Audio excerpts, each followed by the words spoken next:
коронавирус абдан жайылып атканына байланыштуу анализди тапшырып, ошого өзүңөрдүн результатыңар мобилдик тиркемеге келет. Дүйнөдө кыйчалыш учур кечип жатса да, сиз саякаттай аласыз. COVID-19 саякаттайм деген мобилдик тиркеме ишке кирди. Чочколордун этин саткандардан налог алып атабыз. Бул да арам эмеспи? Эми казиноаларга караганда казино адалыраак болуш керек. Кыргызстан казинонун мекенине айланабы. Президент Садыр Жапаров Кыргызстандын бардык аймактарына кумаркана ачууну колдойт. Коомчулук бул демилгеге социалдык тармактар аркылуу каршы маанай билдирүүдө. Sen özün oşa kafırdın aram akçası menen balаңды bakkın kilebi? Üy bülemdi bakkın kilebi?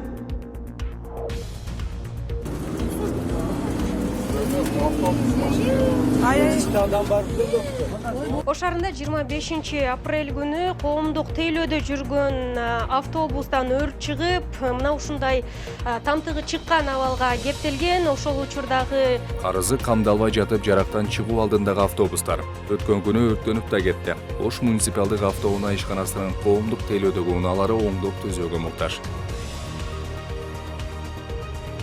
Садыр Жапаров бала асырап алуу боюнча маселелерди укту. Президент Бишкектеги балдарды жана үй бүлөлөрдү реабилитационун адистештирилген борборуна барды.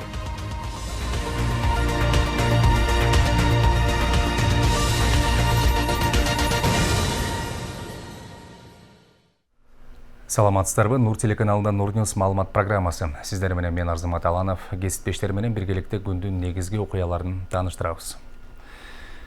Коронавируска каршы республикалык ыкчам штабтын бүгүнкү маалыматына караганда, кечээден бери Кыргызстанда бул илдеттен 5 адам каза болду. Көз жумган бейтаптардын 3-өө Бишкекте, 2-өө Чүйдө ооруканада жаткан. Жалпысынан өлкөдө коронавирустан каза болгондор 1589 адамга жетти. Соңку бир күн ичинде вирустагы 247 адамдан табылды. Алардын эң көбү Бишкек шаарында жана Чүй облусунда. Өлкөдө бул оору жуккандардын жалпы саны 94277 адамга жетти. Коронавирус жуккан медицина кызматкерлеринин жалпы саны 4411 адамга жетип, алардын 4326сы айыгып чыкты. Бишкек мэриясынын билим берүү башкармалыгынын башчысынын орун басары Усейн Касмалиев 39 жашында коронавирус илдетинен каза болду. Бул тууралуу мэриянын маалымат кызматы кабарлады. Усейн Касмалиев 1981 жылы 18 ноябрда Нарын шаарында төрөлгөн. Ал жер тилкелерин сатуу боюнча жетектөөчү адис, жогорку кеңештин депутатынын жардамчысы жана консультанты, өкмөткө караштуу транспорт каражаттарын жана айдоочулук курамды каттоо департаментинин директорунун орун басары кызматтарын аркалаган, артында үй бүлөсү жана 4 баласы калды. Бишкектеги мектеп окуучулары арасында 70 бала коронавирус менен ооруп жатат. Бул тууралуу мэриянын билим берүү башкармалыгынын башчысы Элмира Иманалиева кабарлады. Мындан тышкары 31 мугалим да COVID-19 илдетин жуктуруп алган. Мындан улам 14 мектеп карантинге жабылган. 26 апрелден тарта 4 мектепте окуу процесси кадимки режимде башталды. Дагы 5 мектеп онлайн окутууга өттү. 29 апрелде бир мектепте ачуу каралып жатат. 4 майдан тарта 8 мектепте ачуу пландалган. Ошондой эле 2 бала бакчада 5 кызматкер коронавирус жуктуруп алгандыктан карантинге жабылган. Саламаттыкты сактоо министринин мурдагы орун басары Нурболот Үсүнбаев кызматка дайындалды. Министрликтин маалыматына караганда, Үсүнбаев республикалык карантин жана өзгөчө кооптуу оорулар борборунун директорунун орун басары болуп дайындалды. Эске салсак, Нурболот Үсүнбаев 2020 жылдын апрелинен тарта 2021 жылдын 25 мартына чейин саламаттык сактоо министринин орун басары болуп иштеди. Күн жылып чет мамлекетке чыккандардын саны өсүп жатат. Буга байланыштуу коронавируска тест тапшыргандарда көбөйүп, узун кезек жаралган учурлар бар. Азыр ушул көрүнүштөр жоюлуп, санариптештирилди. Дегенибиз, атайын мобилдик тиркеме пайда болуп, тапшырган тесттин жыйынтыгын ошол жактан алсаңыз болот. Данное приложение, то есть сканирует QR-коды. Чет мамлекетке чыгам дегендер үчүн атайын мобилдик тиркеме пайда болду. Ал COVID-19 саякаттайм деп аталат. Бул тиркемеден сиз коронавируска тапшырган тестиңиздин жыйынтыгын көрө аласыз. Эгер чет мамлекетке чыга турган болсоңуз, ушул тиркемени колдонуп текшерүүчү жайлардан өтсөңүз болот. Мисалга, аэропорттордогу атайын блокторго телефонуңузга көчүрүп алган электрондук тиркемени көрсөтүп, жыйынтыктын негизинде сырт жакка чыга аласыз. Мобилдик тиркеме эң жөнөкөй жасалган.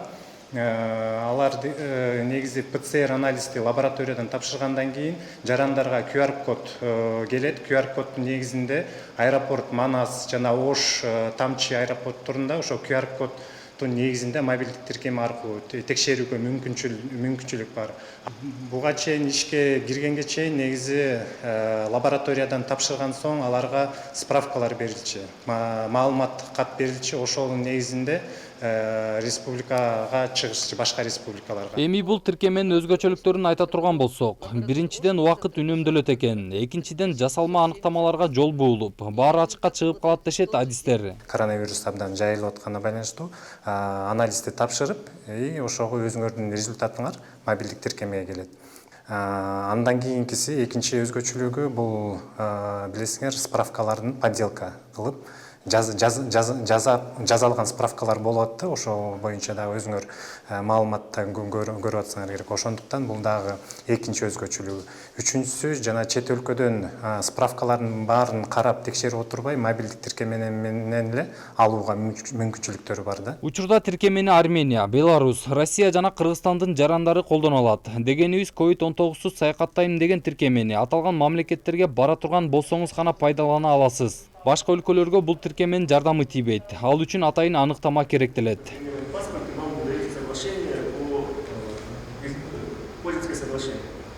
Внимательно его необходимо прочитать и подтвердить. Теперь мы видим, что есть страна отправления и страна прибытия. Маалымат үчүн айта кетели, Кыргызстан боюнча бул тиркемеге 6 лаборатория кошулду. Алар саламаттык сактоо системасына караштуу оорулардын алдын алуу жана мамлекеттик санэпидем көзөмөл департаментинин лабораториясы. Ош шаарындагы оорулардын алдын алуу жана мамлекеттик санэпидем көзөмөл борборунун лабораториясы, Банецкий лабораториясы, Аква лабораториясы, Интермедикал лабораториясы, Гемотест лабораториясы. 2 апрелден бери тест режим менен биз ушул ковид саякаттоо боюнча тиркемеге кошулдук. Бул тиркеме бул бурукку берип аткан справкалардан айырмасы жарандар онлайн режимде ушул смартфонго ушул тиркемени көчүрүп алат. Ошо көчүрүп алган жерден результат жыйынтыктын анализдин жыйынтыгын ПЦР анализ жыйынтыгын ушактан көрөт да. Анан ошол биздин мамлекеттен чыгып бараткан жарандар мисалы Орусияга, Армения, Белоруссияга бараткан мамлекетке баратканда ошо чек арадан көрсөтүп ошол тиркеме менен эле кете берет да. Бул атайын бир негиздин кереги жок. Ошо айырмаланганда ошо биздин жарандарга абдан жакшы ыңгайлуу болду да. Маалыматтарга ылайык бир күндө 5000 адамга чейин коронавируска тест тапшырат. Бул көрсөткүч мурунку айларга салыштырмалуу 2 эсе көп. Анткени соңку учурда коронавирус оорусу күч алып жаткандыгы менен байланыштуу. Бир жагынан күн жылып сырт жакка чыгып жаткандардын саны да көп болуп жатыптыр. Биздер атагы атышына насаба атышында оозунан жана мурдунан анализ алабыз. Жолдар Бузумов, Нурбек Жеңишбек уулу, Нурньюс, Бишкек.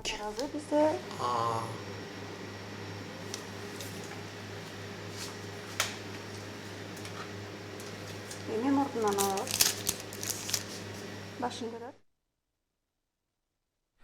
Бишкектин Аламөдөн бир кичи районундагы Батырде түндө жалгыз калган 2 жашар кыз балдар үйүнө өткөрүп берилди. Бул тууралуу шаардык ички иштер башкармалыгынын маалымат кызматы кабарлады.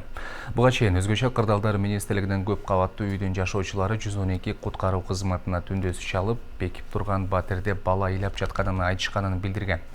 Куткаруучулар атайын шаймандар менен эшикти ачып, баланы ийимден кызматкерлерине өткөрүп беришкен. Милицияга Батырде кичинекей кыз ыйлап жатат деген билдирүү түшкөн. Баланын денесинде жаракаттар жок экени айтылат. Алгачкы маалыматтар боюнча 2 жаштагы кыз атасы менен жашайт. Энеси чет мамлекетке иштеп кеткен. Милиционерлер ата-эненин аты жөнүн аныктап, түшүндүрүү иштерин жүргүзүүдө. Териштирүү иштери бүткүчө наристе балдар үйүндө болот. Укук коргоо органдары бала кантип жалгыз калганын аныктоодо. Материалдар Свердлов районунун балдар иштери боюнча комиссиясына өткөрүп берилет. Президент Садыр Жапаров бүгүн Бишкектеги балдарды жана үй бүлөлөрдү реабилитациялоонун адистештирилген борборуна барды. Адистештирилген борбордун директору Чолпон Арыкбаеванын маалыматына караганда, буга чейин борбордо 100гө жакын бала болгон. Асырап алуу процедураларын жөнөкөйлөтүүнүн натыйжасында балдардын саны кыскарган. Учурда борбордо 24 бала тарбияланууда. Мындан тышкары жалпы өлкө аймактарынан келген ден соолугунун жетилишинде өзгөчөлүктөрү бар 100гө жакын бала калыбына келтирүү курстардан өтүп жатышат. Потенциалдуу бала асырап алуучулар үчүн документтерди чогултуу процесси аймактык бөлүмдүн кызматкерлери аркылуу жүргүзүлөт. Алар түндүк мекемелер аралык электрондук байланыш тутуму аркылуу тийиштүү ыйгарым укуктуу органдардан маалымат чогултушат. Борбордун кызматкерлери президенттен турак жай менен камсыздоо маселесин карап чыгууну суранышты. Ал жакынкы айларда бардык категориядагы жарандарга ипотекалык насыянын жеткиликтүүлүгүн жогорулатуу боюнча мыйзам чыгаруу жаатында чаралар көрүлөрүн айтты. Ошондой эле бюджеттик чөйрөдөгү кызматкерлердин эмгек акысын этабы менен жогорулатуу пландары жөнүндө айтып берди. Жапаров аталган мекеменин директоруна балдарды ташуу үчүн унаа сатып алууга 700 000 сомдук сертификат тапшырды.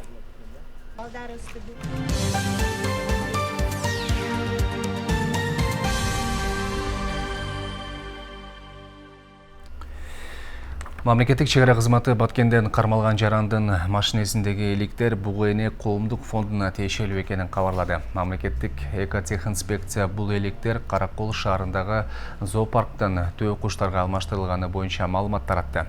Бул Европа эликтери 2012 жылы Казакстандан Каракол шаарындагы бугу эне зоопаркына алынып келинген. Быйыл 12 апрелде бугу эне коомдук фонду Курбанов аттуу жаран менен келишим түзгөн. Курбанов 5 баш эликтин ордуна 2 Африка төө кушун, битал породасындагы 2 эчки жана 2 тоту куш берген. Мындай маалыматты Караколдогу зоопарктын жетекчиси Сейитова билдирди деп жазылат мекеме тараткан маалыматта. Мекеме Курбанов аттуу адам кайсы өлкөнүн жараны экенин тактаган жок. Өткөн аптада УКМКнын алдындагы чегара кызматы Баткен облусунун Кадамжай районунан 5 баш эликти машинесине салып бара жаткан жаранды кармаган.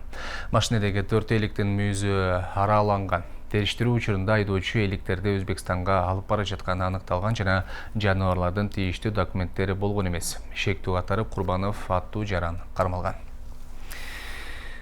Манас аэропортунда жүк ташуу менен алектенген туркиялык Gata Airlines компаниясынын жетекчиси Ксения Барабаштын апасы президентке кат менен кайрылып, кызын үй камагына чыгарууну өтүндү.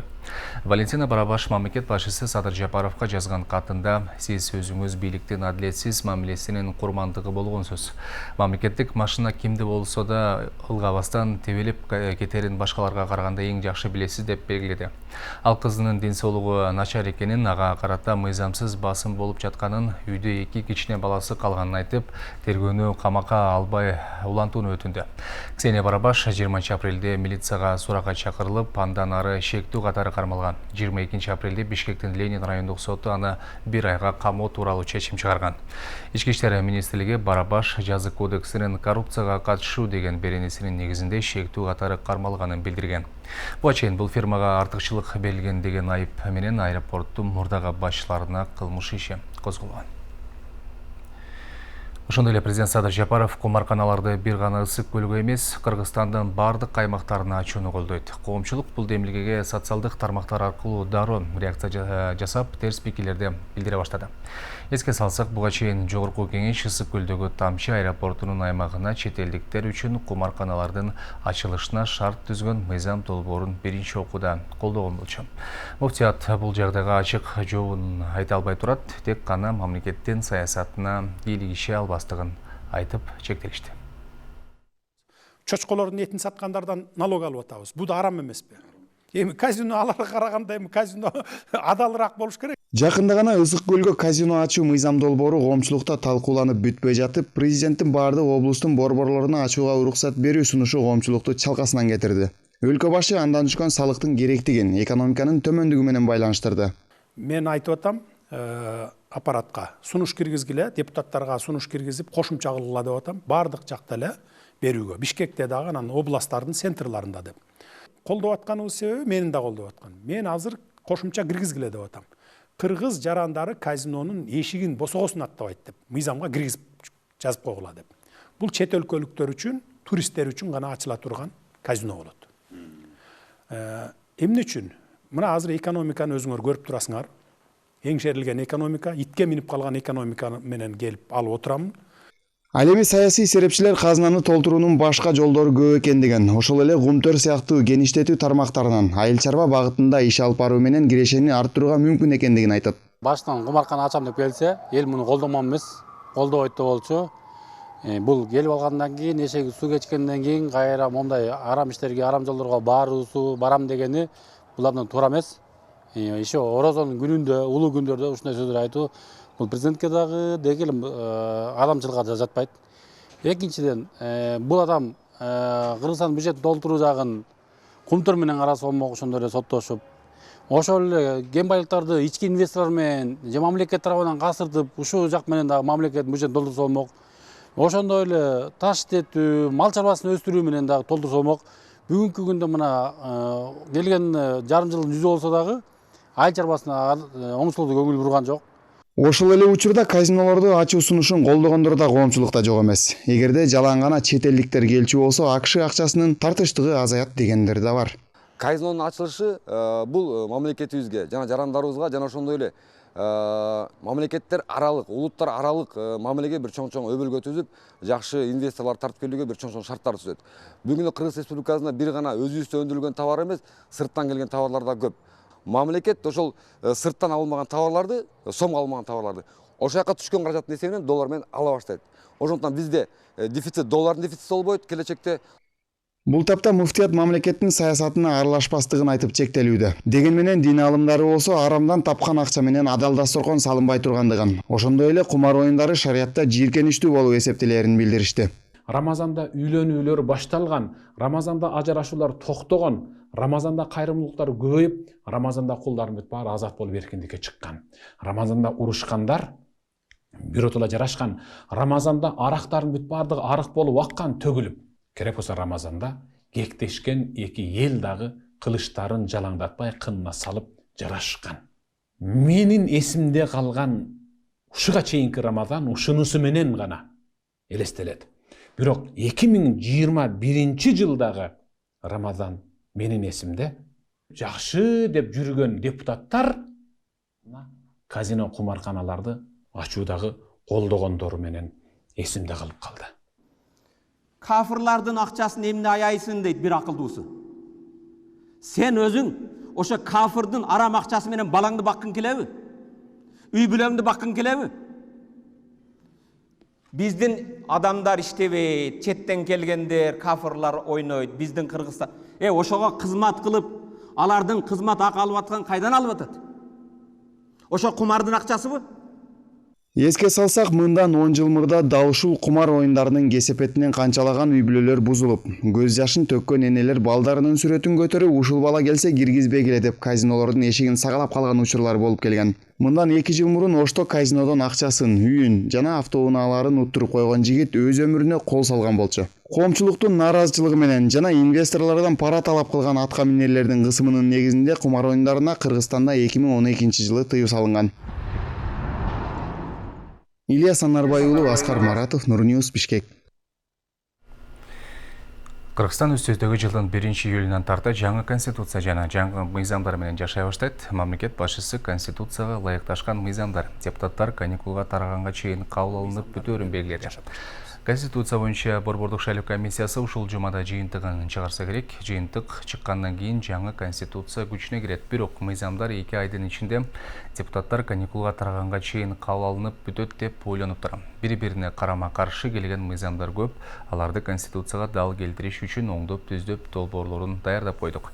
Жогорку кеңешке 17 пакет мыйзам кирет. Кабыл алынгандан кийин 1-июлдан баштап жаңы конституция жана жаңы мыйзамдар менен жашай баштайбыз деди Жапаров. Белгилей кетсек, жогорку кеңеш 30-июнда 2 айлык каникулга тарайт. Активист Бакай Кашкарбаев айыл суу чарба жана аймактарды өнүктүрүү министрине коомдук кеңешчи болуп, бул мекеменин жарандык коом менен кызматташтыгын арттыруу максатында дайындалды.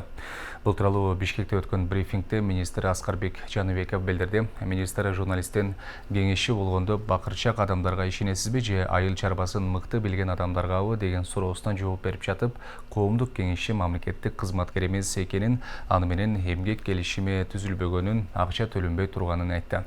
Эскертсек, элдик көзөмөл кыймылынын жетекчиси Кашкарбаев президент Садыр Жапаровдун тарапташы катары таанылган. Ал 2020 жылы март айында Бишкекте ошол кезде түрмөдө отурган Жапаровду колдоо митингин алып барган жана баш алмандыктан кийин козголгон кылмыш ишинин алкагында айыпталып камалып чыккан.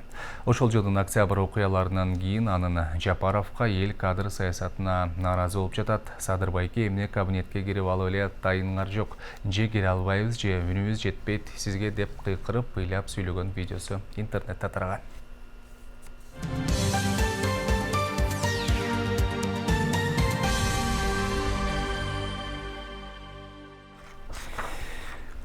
Бишкек шаар башкармалыгы жол акыны көтөрүүгө байланыштуу маселени коомдук талкууга коюп жатат. Бул тууралуу мэриянын басма-сөз кызматы кабарлады. Жол кирени көтөрүүгө байланыштуу 3 вариант иштелип чыкты. Биринчи вариант азыркы бааны калтыруу, экинчиси автобус, троллейбус баштаган муниципалдык транспортто жүрүүнүн наркын 11 сом, маршруттук унаалардын жол акысын 15 сомго көтөрүү. Үчүнчү вариант автобуста 15, троллейбуста 11, маршруттук унааларга 19 сом төлөп жүрүү сунушталууда. Жол кире акыркы жолу 2012 жылдын 1-майында көтөрүлгөн. 2021 жылдын январь айында Бишкектеги маршруттук таксилердин айдоочулары тарифти көтөрүү талабы менен акцияга чыккан. Алар талап аткарылбаса иш таштай турганын билдиришкен. Ал эми Ош шаарындагы муниципалдык автоунаа ишканасы былтыркы жылы 20 миллион сомго зыянга учураган. Ал эми 2016 жылы 12 жылга насыяга алынып келинген Лиаз өлкөсүндөгү унаалар төлөмү бүтпөй жатып, оңдоп түзүүгө муктаж. Жүргүчүлөр үчүн төлөм жүргүзүүнү электрондоштуруу шарттары мындан бир нече жыл мурун түзүлүп, бирок ушул кезге чейин толук кандуу ишке ашпай келет. Анткени жарандарга ыңгайлуу шарттар каралбай жатыптыр. Коомдук унаалардын жүргүнчүлөр үчүн кооптуу делген жагдайлар да жок эмес.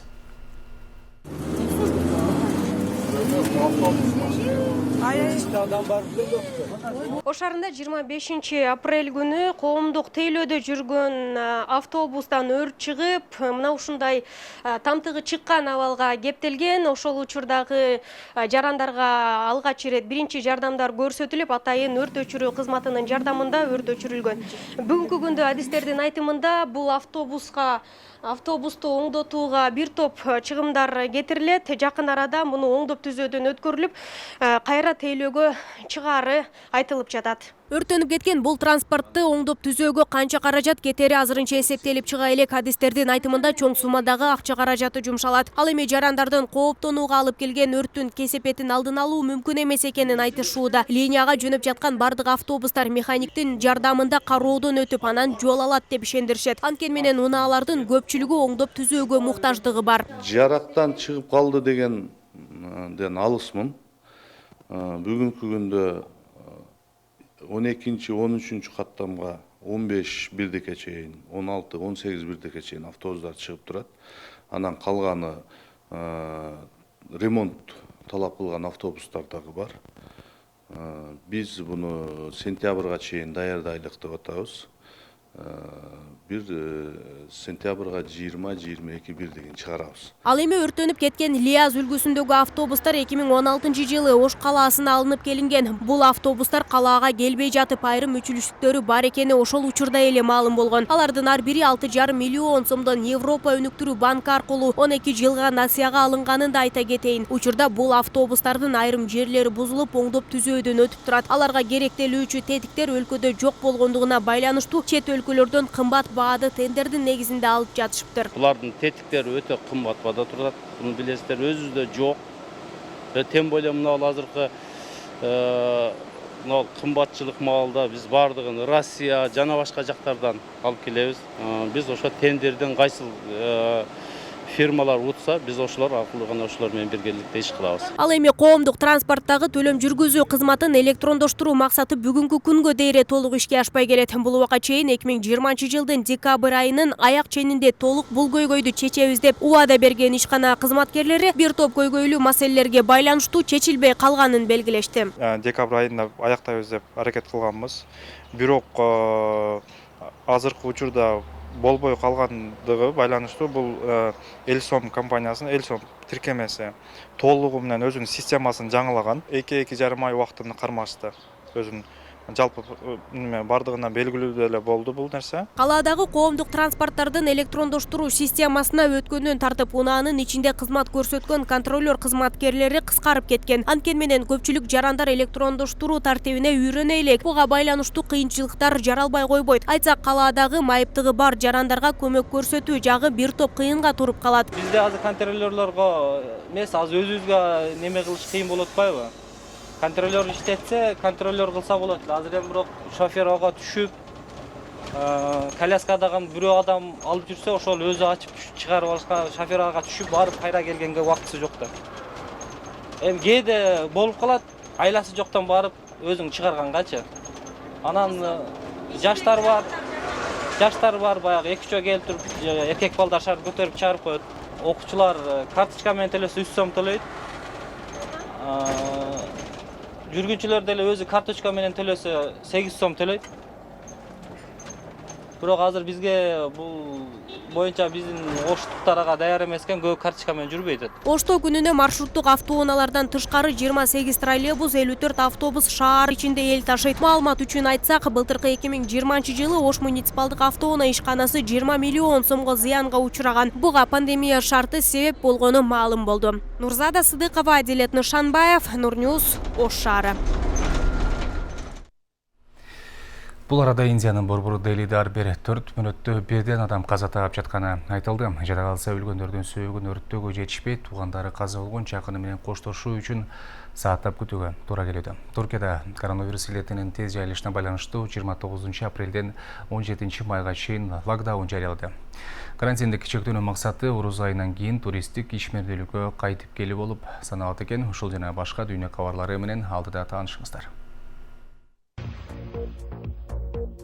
Индиянын борбору Делиде ар бир 4 мүнөттө бирден адам каза таап жатканы айтылууда. Өлкөдө күн сайын миңдеген адам оорудан улам каза болуп жатат. Расмий маалыматтарга караганда бул көрсөткүч 3000ге жакын. Бирок жергиликтүү тургундар көрсөткүч андан да көп экенин айтышууда. 5-күнү катары менен Индияда коронавирустук инфекция күнүмдүк оорусу рекорд койду. Акыркы суткада 360 миңден ашуун жаңы учурлар аныкталды. Пандемия башталгандан бери вируска кабылгандардын жалпы саны 17 миллиондон ашты. Премьер-министр Нарендра Моди өлкө жаңы толкундун очогунда калды деген билдирүү жасады. Өлкөдө крематорийлер толуп калгандыктан каза тапкандардын сөөгүн көчөдө эле өрттөөгө туура келүүдө. Туугандары каза болгон жакыны менен коштошуу үчүн сааттап кезек күтүүгө туура келүүдө. Индиянын көптөгөн шаарларындагы ооруканалардын айланасында коронавируска кабылган бейтаптардын узун кезеги түзүлгөн. Ал эми медициналык жайларда бош орун калган эмес. Өлкөдө күн сайын 2000ден ашык өлүм катталууда. Көптөгөн эксперттер Индия кезектеги толкунду эң көп 3 жумада жеңип чыгат деп болжошууда. Туркияда коронавирус илдетинин тез жайылганына байланыштуу 29 апрелден 17 майга чейин локдаун жарыяланды. 26 апрелде президент Реджеп Тайип Эрдоган басма сөз жыйынында коронавируска байланышкан чектөөлөр күчөтүлүп, бул рет толук локдаун киргизүүнү кабарлады. Орус айынан кийин кадыресе жашоого кайтып келүү үчүн коронавирустун жаңы жуккан учурларын суткасына 5000ге түшүрүшүбүз керек. Болбосо туристтик ишмердүүлүккө кайтып келе албайбыз. 29 апрелде саат 19:00дөн баштап 17 май таңкы саат 5:00га чейин толук локдаун киргизилет, деди Эрдоган. Ал арада Орусия эпидемиологиялык абалдан улам Түркия менен аба каттамдарын 15 апрелден 1 июнга чейин токтоткон.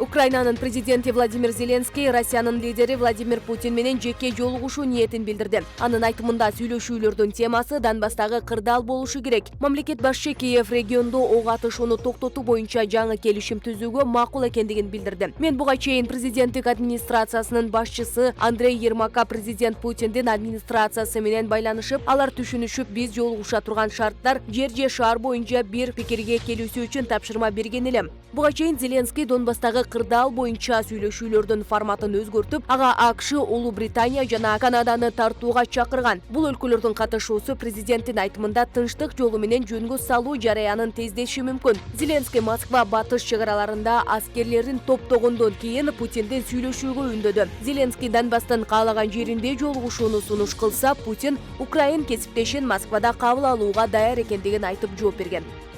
Начать восстановление этих отношений, мы будем это только приветствовать.